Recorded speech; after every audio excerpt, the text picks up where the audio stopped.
ধরিতে গেলে জুয়ার দিকে মাখনের ঝোঁক ছিল ছেলেবেলা থেকেই। তার অল্প বয়সের খেয়াল আর খেলাগুলির মধ্যে তার ভবিষ্যৎ জীবনের এমন জোরালো মানসিক বিকারের সূচনা অবশ্য কেউ কল্পনা করিতে পারিত না। বাজি ধরে না কে, লটারির টিকিট কেনে না কে, মেলায় গেলে নম্বর লেখা টেবিলে দু চারটা পয়সা দিয়া ঘূর্ণমান চাকায় লেখা নম্বরের দিকে তীর ছোঁড়ে না কে। এসব তো খেলা, নিছক খেলা। তবে মাখনের একটু বাড়াবাড়ি ছিল। কথায় কথায় সকলের সঙ্গে বাজি ধরিত। লটারির টিকিট কেনার পয়সার জন্য বিরক্ত করিয়া গুরুজনের মার খাইত। মেলায় গিয়া অন্য জিনিস কেনার পয়সা তীর ছুঁড়িবার খেলায় হারিয়া আসিত। এই তুচ্ছ ছেলে মানুষই পাগলামি যে একদিন একটা মারাত্মক নেশায় দাঁড়াইয়া যাইবে, এ কথা কারুর মনে আসে নাহি। প্রকৃত জুয়া আরম্ভ হয় ঘোড়দৌড়ের মাঠে। মাখন তখন কলেজে গোটা 2 পরীক্ষা পাশ করিয়াছে। নলিনীর দাদা সুরেশ ছিল তার প্রাণের বন্ধু। একদিন সেই তাকে ঘোড়দৌড়ের মাঠে নিয়ে গেল। আজ একটু রেস খেলি চ মাখন। রেস? আমার কাছে মোটে 10টা টাকা আছে। আবার কত চাই? লাগে তো আমি দেবক্ষণ, আয়। 7 টাকা জিতিয়া দুজনের সেদিন কি ফুর্তি। সাহেবী হোটেলে 7 গুণ দাম দিয়া চিংড়ি মাছের মাথা আর মুরগির ঠ্যাং গিলিয়া বায়োস্কোপ দেখিয়া সুরেশ বাড়ি গেল, আর মাখন ফিরল তার মেসে। তারপর আর 2-1বার রেস খেলিতে গিয়া কয়েকটি টাকা হারিয়াই সুরেশ যদি বা বিরক্ত হইয়া মাঠে যাওয়া একরকম বন্ধ করিয়া দিল, একটা দিন যাইতে না পারিলে মাখনের মন করিতে লাগিল কেমন কেমন। সুরেশের কাছে প্রায় সে টাকা ধার করিতে লাগিল। আর একটা পরীক্ষা কোনো রকমে পাশ করিবার পর একদিন হিসাব করিয়া দেখা গেল সুরেশের কাছে মাখন অনেক টাকা ধারে। বন্ধুকে টাকা ধার দিতে দিতে সুরেশের নামে পোস্ট অফিসে জমা টাকাগুলি প্রায় শেষ হইয়া আসিয়াছে। এবার বাড়ি গিয়ে তোর টাকা এনে দেব। ছেলেকে একেবারে এতগুলি টাকা দেওয়া মাখনের বাবার পক্ষে সহজ ব্যাপার ছিল না। তবু 3টা পাস করা ছেলে চাকরির চেষ্টা করার আগে একজন বন্ধুর সঙ্গে ব্যবসা আরম্ভ করিয়া দেখিতে চায়। সুযোগ না পাইলে ভয়ানক কিছু করিয়া বসিবার মতো প্রচণ্ড আগ্রহের সঙ্গে দেখিতে চায়। টাকাটা তাকে না দিলেই বা চলে কেমন করিয়া? বন্ধুকে দেওয়ার জন্য টাকাগুলি সঙ্গে নিয়া মাখন কলিকাতায় পৌঁছিল শনিবার সকাল 10টার সময়। সমস্ত পথ সে ভাবিতে ভাবিতে আসিয়াছে, এতদিন অল্প টাকা নিয়া খেলার জন্য সে হারিয়াছে। বেশি টাকা নিয়া খেলিলে জিতিবার সম্ভাবনা বেশি। বন্ধুর সমস্ত ঋণ একেবারে শোধ করার কি দরকার আছে? আজ যদি কিছু বেশি টাকা টাইগার জ্যাম্পের উপর ধরে, টাইগার জ্যাম্প আজ নিশ্চয়ই জিতিবে। ঘোড়াটা ফেভারিট হইলেও 3 গুণ নিশ্চয়ই পাওয়া যাইবে। সুরেশকে দিয়া দেওয়ার আগে টাকাটা খাটাইয়া কিছু লাভ করিয়া নিলে দোষ কি আছে? সব টাকা নয়, অর্ধেক। হারুক বা জিতুক, অর্ধেক টাকা সে স্পর্শ করিবে না, ঋণ পরিশোধের জন্য রাখিবে। সন্ধ্যার আগে শেষ ঘোড়দৌড়ের শেষে খালি পকেটে মাখন এনক্লোজারের ভিতর হইতে বাহির হইয়া আসিল। পরদিন অনেক বেলায় সে ম্লান মুখে সুরেশদের বাড়ি গেল। দরজা খুলিয়া দিল নলিনী। আগে হাসি মুখে অভ্যর্থনা করিত, কিন্তু আজ মুখখানা তার বড়ই গম্ভীর দেখাইতে লাগিল। ছাতে চুল শুকোচ্ছিলাম, আপনাকে আসতে দেখে নেমে এলাম। নলিনীর হাসির অভাবটা পূরণ করার জন্য মাখন নিজেই একটু হাসিবার চেষ্টা করিয়া বলিল, বেশ করেছ। সুরেশ কই? দাদা আসছে।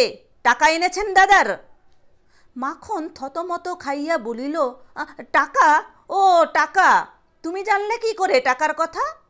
আমি কেন, সবাই জানে। বাবা রেগে আগুন হয়ে আছে। আনেননি তো? তা আনবেন কেন? গম্ভীর মুখ অন্ধকার করিয়া নলিনী ভিতরে চলিয়া গেল।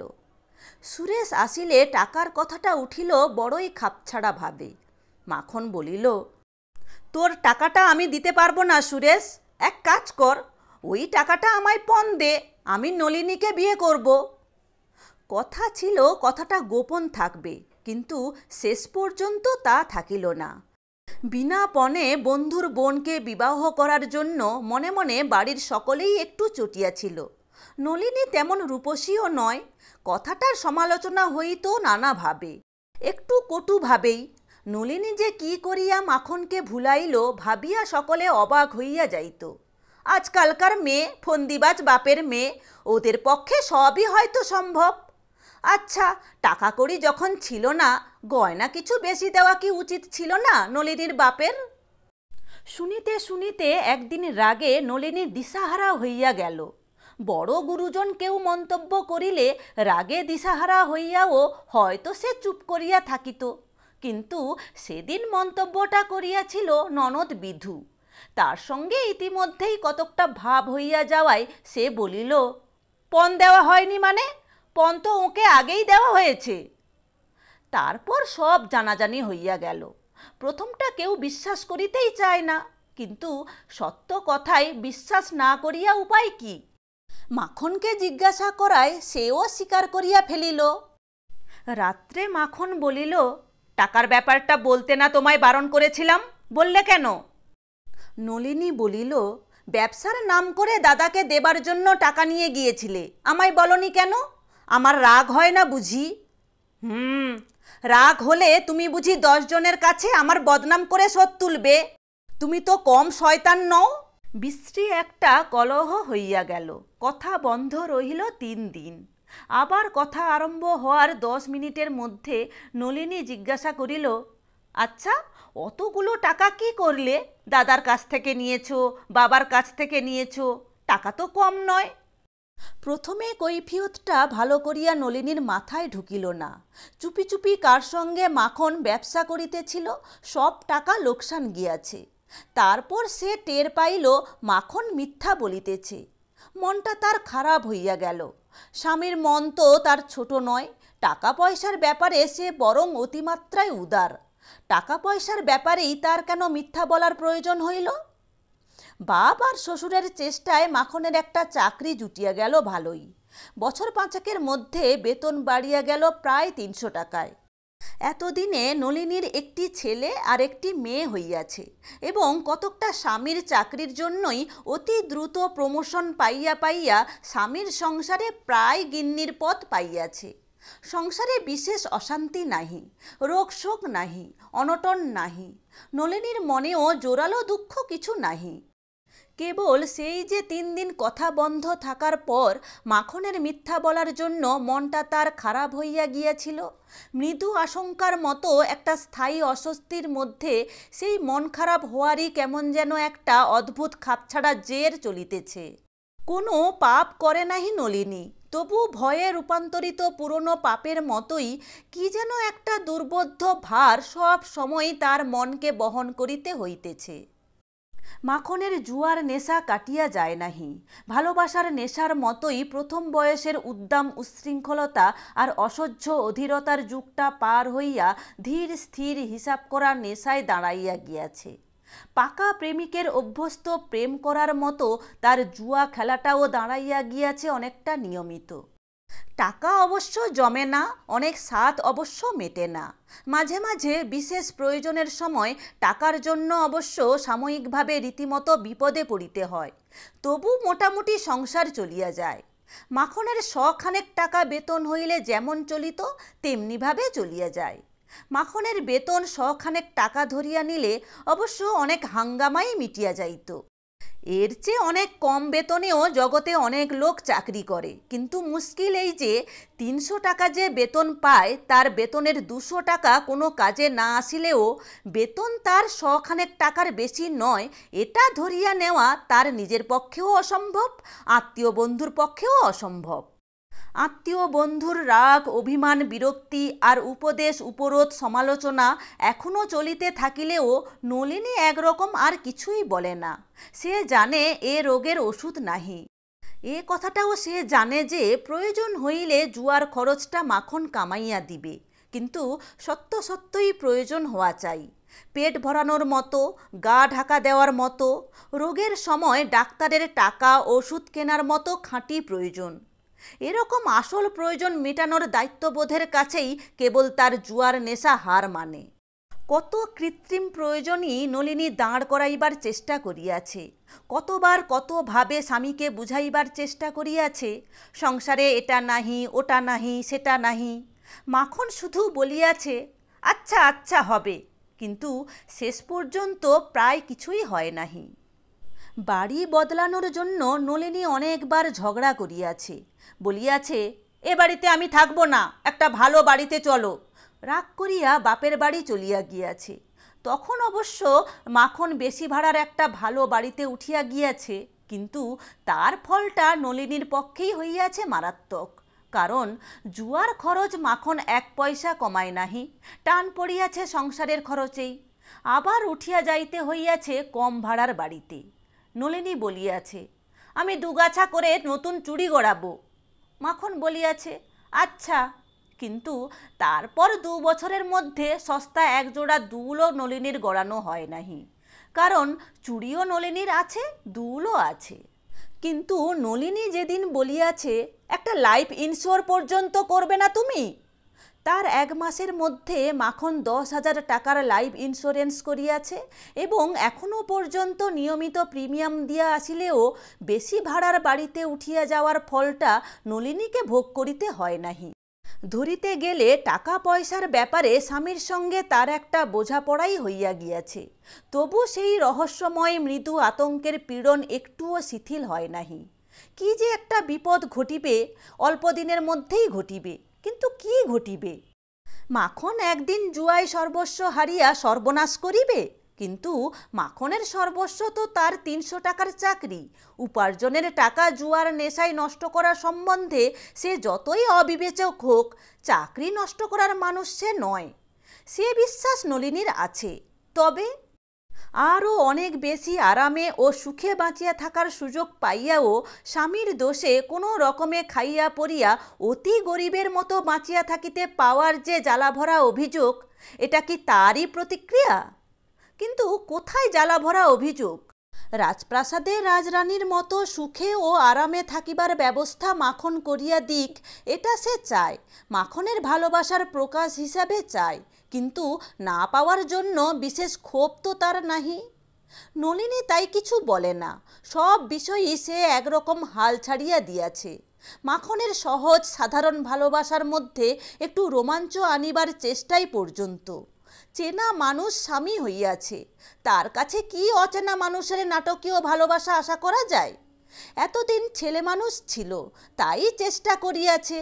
বিবাহের আগে বুদ্ধি কম ছিল, তাই তখন ভাবিয়াছে বিবাহ হইলে হয়তো মাখন বদলাইয়া যাইবে। কিন্তু জুয়ার নেশার উত্তেজনা আর অবসাদের মধ্যে যার মনের জোয়ার ভাটা, বউয়ের কথা কি তার মনে পড়ে? বউয়ের জন্য একবার একটু পাগল হওয়ার সময় কি তার থাকে?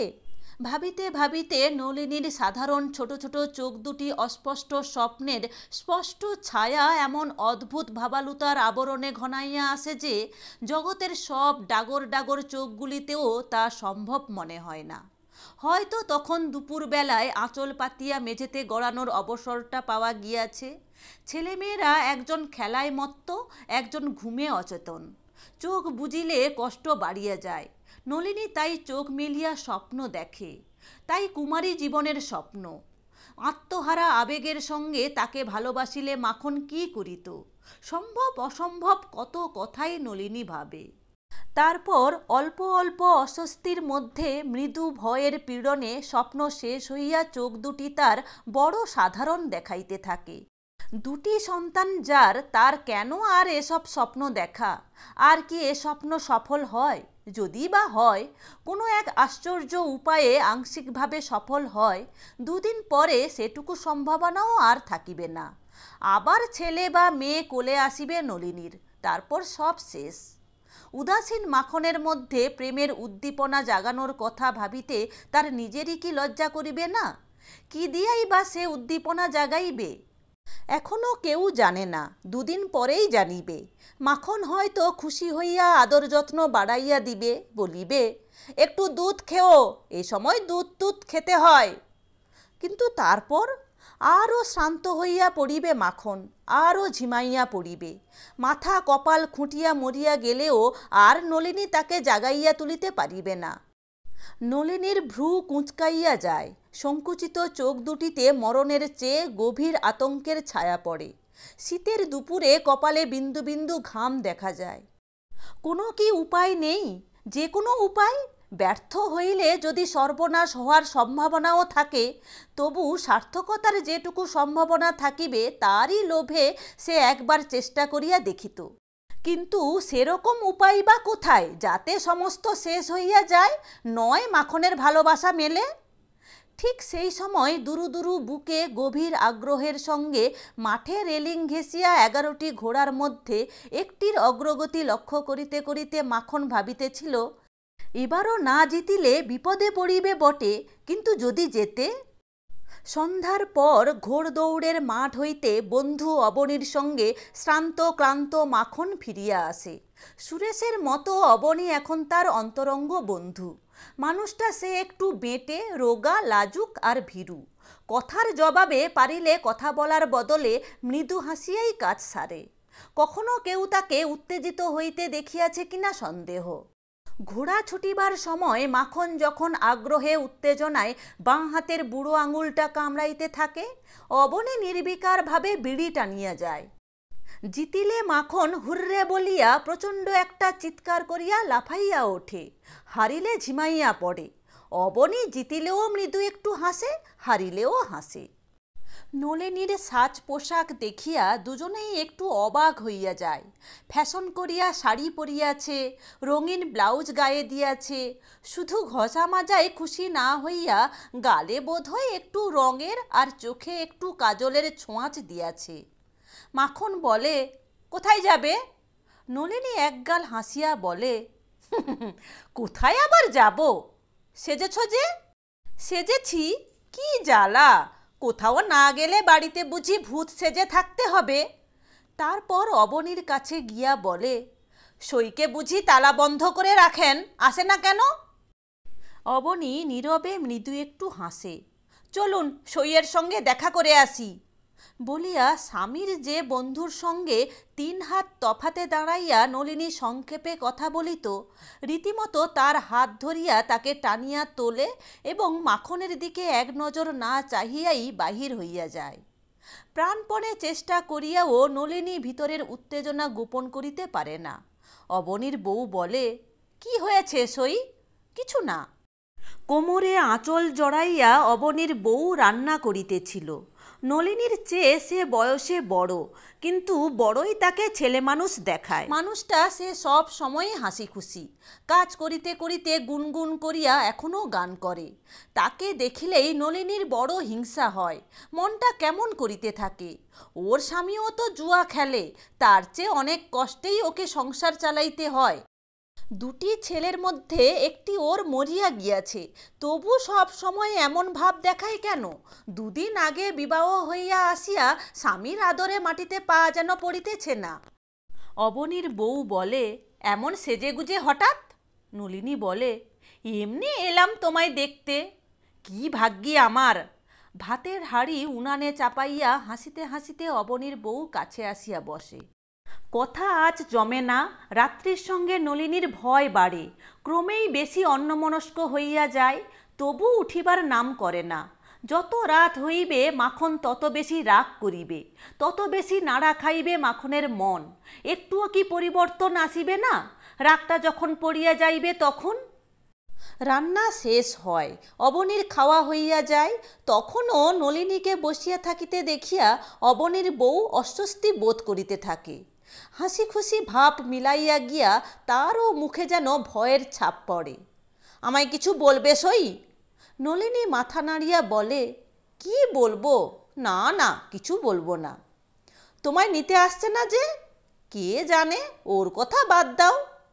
খানিক পরে অবনীর বউ বলে, ওই তবে তোমায় দিয়ে আসুক, আর রাত করে কাজ নেই, পুঁই চচ্চড়ি রেঁধেছি, মুখে দিয়ে যাবে সই? হোক আর একটু রাত, মাখনের রাগ আর একটু বাড়িবে। আরম্ভ যখন করিয়াছে, শেষ না দেখিয়া ছাড়িবে না। মরিয়া হইয়া নলিনী সখীর রান্না পুঁই চচ্চড়ি মুখে দিবার জন্য সখীর সঙ্গে এক থালায় খাইতে বসে। দুজনে বেশ পেট ভরিয়া খায়। সকালের জন্য পান্তা না রাখিতেই ভাতে কম পড়ে না। আর ডাল ভাজা মাছ তরকারি যতটুকুই থাক, ভাগাভাগি করিয়া খাওয়ার সময় তো মেয়েদের কখনো কম পড়েই না। খাওয়ার পরে পান মুখে দিয়া অবনীর বউ স্বামীকে ডাকিয়া বলে, ওগো শুনছো, একটু বেরিয়ে এসো ঘর থেকে, সইকে বাড়ি পৌঁছে দিয়ে এসো। বাবা 11টা বাজে। নলিনীর বুক কাঁপিয়া ওঠে। যেভাবে বাহির হইয়া আসিয়াছে, এত রাত্রে আবার অবনীর সঙ্গে একা ফিরিতে দেখিলে কি রাগটাই না জানি মাখন করিবে। করুক রাগ, রাগাইবার জন্যই তো সাজিয়া গুজিয়া এভাবে সে বাহির হইয়াছে। এখন সেজন্য ভয় পাইলে চলিবে কেন? নিজেকে নলিনী অনেক বুঝায়, কিন্তু বুকের টিপটিপানি কিছুতেই কমে না। দু বন্ধুর বাড়ি বেশি দূরে নয়, রিকশায় মিনিট 10 লাগে। অবনীর বাড়ির কাছেই গলির মোড়ে রিকশা পাওয়া যায়। অবনী 2টি রিকশা ভাড়া করিতেছিল। নলিনী বারণ করিল, মিছিমিছি কেন বেশি পয়সা দেবেন, একটাতেই হবে। না না, দুটোই নি। নলিনীর গলার আওয়াজ বন্ধ করিয়া আসিতেছিল। এসব খাপছাড়া উত্তেজনা কি আর সহ্য হয়? তবু মরিয়া হইয়া সে বলিল, আসুন না, একটাতে বসে গল্প করতে করতে যাওয়া যাবে। গল্প কিছুই হয় না। সমস্ত পথ দুজনেই যতটা সম্ভব পাশের দিকে হেলিয়া চুপচাপ বসিয়া থাকে। বাড়ির দরজার সামনে রিকশা থামা মাত্র নলিনী তড়াক করিয়া নামিয়া যায়। অবনীকে বলে, ওকে ডেকে দিয়ে আপনি এই রিকশাটা নিয়ে ফিরে যান। দরজা খুলিয়া দিতে আসিয়া মাখন দেখিতে পাইবে এত রাত্রে বউ তার এক রিকশায় অবনীর সঙ্গে পাশাপাশি বসিয়া বাড়ি ফিরিয়াছে। নলিনীর এই আশা বা আশঙ্কা পূর্ণ হইল না। দরজা খুলিয়া দিল চাকর। ঘরে গিয়া নলিনী দেখে কি, মেয়েটাকে কোলে নিয়া আনাড়ির মতো থাপড়াইয়া থাপড়াইয়া মাখন তাকে ঘুম পাড়ানোর চেষ্টা করিতেছে। বউয়ের সাড়া পাইয়া মাখন ক্ষুণ্ণ কণ্ঠে বলিল, কি আশ্চর্য বিবেচনা তোমার! দুজনকে ফেলে রেখে এত রাত পর্যন্ত বাহিরে কাটিয়ে এলে। খুকিকে তো অন্তত নিয়ে যেতে পারতে সঙ্গে। মেয়েকে নামাইয়া দিয়া মাখন নিজের বিছানায় উঠিয়া শ্রান্তভাবে চোখ বুজিয়া শুইয়া পড়িল। খুব যে রাগ করিয়াছে তার কোনো লক্ষণ দেখা গেল না। তুমি কাউকে পাঠালে না কেন অবনীবাবুর সঙ্গে কথা কইতে কইতে? কাকে পাঠাবো? শম্ভু এতক্ষণ খুকিকে রাখছিল। 2 মিনিট আগে দরজা খুলিতে যাওয়ার সময় শম্ভু তবে মেয়েকে মাখনের কোলে দিয়া গিয়াছিল। সন্ধ্যা হইতেই মাখনকে মেয়ে রাখিতে হয় নাহি। নলিনী জিজ্ঞাসা করিল না মাখন নিজে কেন তাকে আনিতে যায় নাহি। আর জিজ্ঞাসা করিয়া কি হইবে? নিজের চোখে বউ আর বন্ধুকে জড়াজড়ি করিতে দেখিলেও বোধহয় তার রাগ হইবে না। এমন বদমেজাজি মানুষ। 1 গ্লাস জল দিতে দেরি হওয়ায় আজ সকালেই শম্ভুকে মারতে উঠিয়াছিল। শুধু বউকে তার এত অনুগ্রহ কেন? একদিন সে কি রাগের মাথায় বউয়ের গালে একটি চড় বসাইয়া দিতে পারে না, যাতে খানিক পরে ভালোবাসার জন্য না হোক অন্তত অনুতাপের জন্য অনেকগুলি চুমু দিয়া চড়ের দাগটা মুছিবার চেষ্টা করা চলে? বাইরেটা একবার তদারক করিয়া আসিয়া নলিনী ঘুমন্ত মেয়ের পাশে শুইয়া পড়ে। মাখন বলে, খেলে না? নলিনী বলে, ওদের বাড়ি থেকে খেয়ে এসেছি। খানিকক্ষণ চুপচাপ কাটিয়া যায়। তারপর মাখন যেন ভয়ে ভয়েই আস্তে আস্তে বলে, আজ অনেকগুলি টাকা জিতেছি। নলিনী সাড়া দেয় না। প্রায় 700।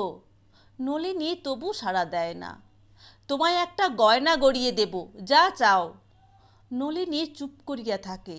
নিঃশব্দে কাঁদিতে কাঁদিতে ভাবে, কে শুনতে চায় তুমি হেরেছ কি জিতেছ?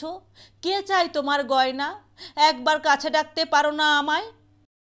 অনেকক্ষণ অপেক্ষা করিয়া মাখন বলে, রাগ করেছ? না না, ঘুমাও, আর জ্বালাতন করব না। সবাই ভালো থেকো, সুস্থ থেকো। এরকম আরও ভালো ভালো গল্প শুনতে হলে চ্যানেলটি সাবস্ক্রাইব করে রেখো। ভালো লাগলে লাইক, কমেন্ট এবং শেয়ার করো। ধন্যবাদ।